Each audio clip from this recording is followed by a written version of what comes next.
Hi guys, it's me, Mikay Scanap, 23 years old, 5 years CKD patient. Tara, samahan nyo na naman ako ngayong araw sa bahay. Simula ngayon, timbahay na naman ulit tayo. Walang ibang ganap kundi dito lang sa loob ng bahay. Dito nyo lang makikita yung mga binivideo ko. Kung ayaw yung panoorin yung ganap ko, ay pwede na po kayong mag-scroll. Alas 6 pa lang ng umaga, as usual, bumangon na ako at gumising. Medyo napasarap pala yung tulog ko dito dahil kahapon ay sobrang pagod ako. Paano ba naman kasi ay sumama ako kahapon maligo pero hindi naman ako naligo.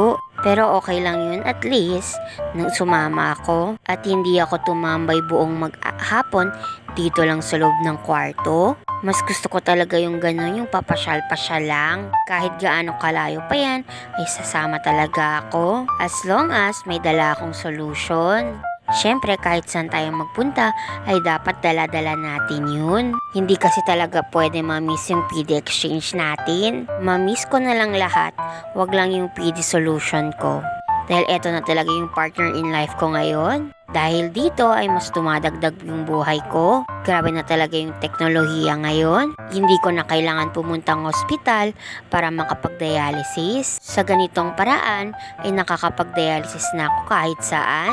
Lalong-lalo na kapag sa bahay. Pag gusto mong mamasyal ay pwedeng-pwede na. As long as dala-dala mo tong solution mo, hindi ka na mamomroblema kung saan ka magda-dialysis dahil meron ka naman. Sa ganitong paraan ay mas lalo mong ma-enjoy yung buhay mo. Dahil yun nga lang ay nakakapasyal ka talaga. Nung dati kasi Lunes ay schedule ng dialysis ko. Hindi talaga ako sasama kahapon kung nagda-dialysis pa ako sa hospital. Dahil kahapon pala kami naligo, Lunes. Schedule yun ng dialysis ko noon.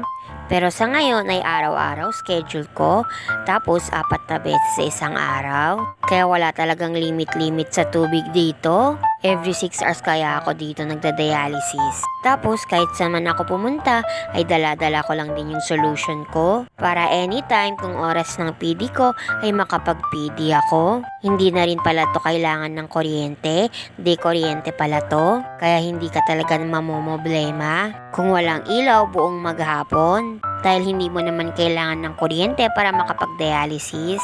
Dito din, kailangan lang din talaga malinis yung paligid para iwas infection. Tapos, sumunod talaga sa order ng doktor. Mag-PD rin sa tamang oras at maging maingat at malinis sa katawan. At pagde-dressing din. At yun ay tatagal talaga yung PD mo. Kaya hanggang dito na lang. Salamat!